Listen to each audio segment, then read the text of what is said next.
Hai, Assalamualaikum warahmatullahi wabarakatuh. Apa kabar? Ketemu lagi di Kickout.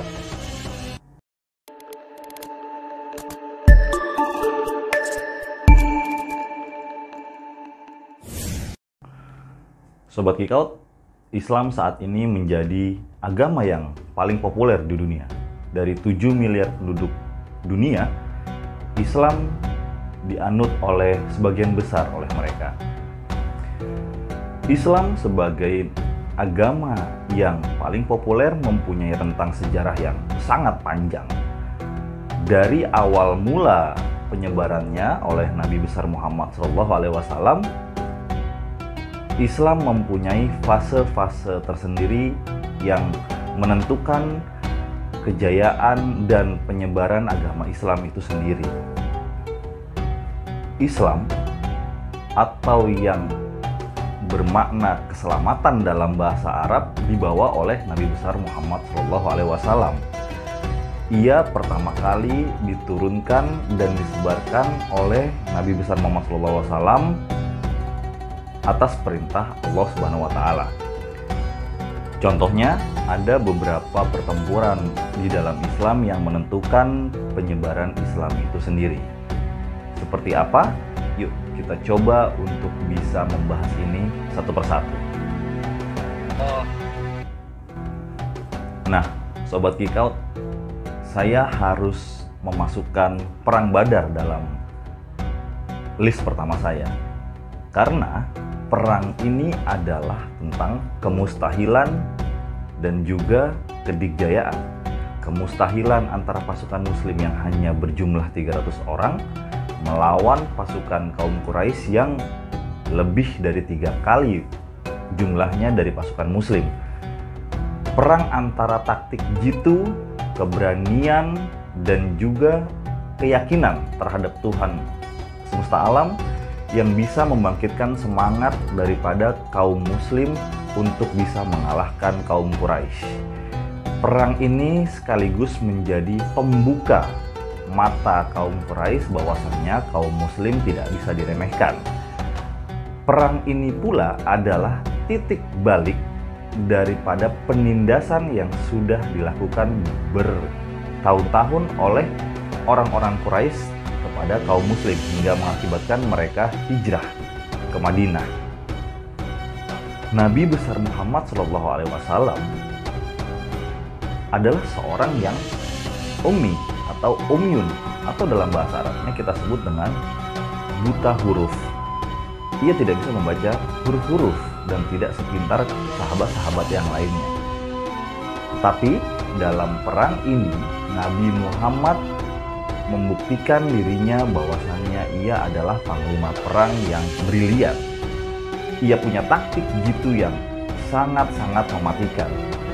Bayangkan di antara 300 pasukan yang bisa mengalahkan 3 kali lipat pasukan musuh, dalam sejarah tidak banyak yang bisa melakukan itu. Walaupun ia harus kehilangan beberapa sahabatnya, termasuk pamannya yang sangat dicinta, yaitu Hamzah. Sobat Kickout, masih ada beberapa lagi kejadian yang bisa menentukan titik balik dari penyebaran Islam itu sendiri. Tapi untuk yang kedua, saya lebih suka memasukkan Fathul Makkah atau penaklukan kota Mekah dengan 10.000 orang di belakangnya, hanya untuk menemukan penduduk kota menyambutnya dengan tangan yang terbuka. Setelah menerima penyerahan Mekah, Muhammad SAW menyatakan amnesti massal bagi sebagian besar musuh-musuhnya, termasuk orang-orang yang telah melawannya dan menuju Ka'bah. Menurut Leslie Hazelton dalam The First Muslim, The Story of Muhammad, dengan bantuan sepupu dan menantu. Mengapa penaklukan Mekah yang saya masukkan adalah seperti ini? Ketika Rasulullah SAW berulang-ulang kali mengadakan perjanjian, termasuk perjanjian Hudaybiyah dengan para kaum Quraisy, dan itu sengaja dilanggar oleh mereka sendiri, tapi Nabi memerintahkan untuk menaklukkan Mekah tanpa ada pertumpahan darah sedikit pun.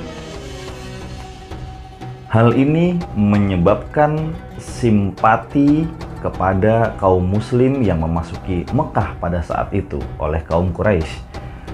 Padahal sebelumnya dibawa kabar kepada kaum Quraisy bahwasannya hari itu adalah Yaumul Malhamah, atau yang dalam bahasa Arabnya disebut hari pembantaian.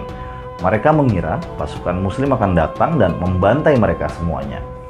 Tapi yang ditunjukkan oleh Rasulullah pada saat itu adalah Al-Yaum Yaumul Marhamah. Hari itu adalah hari pengampunan dan kasih sayang bagi semuanya. Jadi, ini mematahkan stigma bahwasannya Islam hanya disebarkan dengan kekerasan ataupun peperangan. Bahkan menurut saya pribadi adalah ketika zaman Nabi, peperangan yang dilakukan pada waktu itu adalah untuk self-defense, pembelaan diri kepada mereka yang akan di-genocide.